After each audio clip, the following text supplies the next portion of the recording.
Ništa se u Sandžaku ne dešava slučajno. Ništa se ni u Novom Pazaru ne dešava slučajno. Dovoljno je samo, kažu, upotrijebiti prisvojni pridjev da je jasno ko kojoj priči pripada.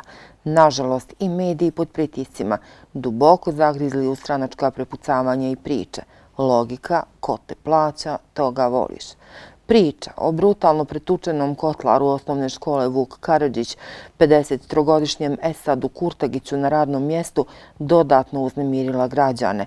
A još više jer nije bilo obraćanja zvaničnika zaduženih za ovu oblast, osim policije koja odrađuje svoj posao i oglašava se saopćenjem.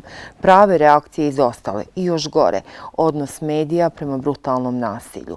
Iako su beogradski korektno izvijestili o tome šta se desilo, uz naslov na primjer Novosti, bejsbol palicama pretukli ložača škole zbog povreda mora u Beograd, na ovom području prenijeli je SANA agencija, Sandžak televizija, agencija Beta, odnosno Radio 100+, portali. Regionalna izostala, izvještaja nema, barem u najavi informativne emisije. Interesantno, pogotovo što je dobro poznato da je ova medijska kuća dobila iz budžeta 90% sredstava predviđenih za medije. Na YouTube kanalu priloga nema, dakle ne postoji. A gdje je događaj s početka školske godine? Ubistvo 19-godišnjeg Kenana Sulejmanovića, kog je ubodima u nožem u grudi ubio samo 3 godine mlađi učenik.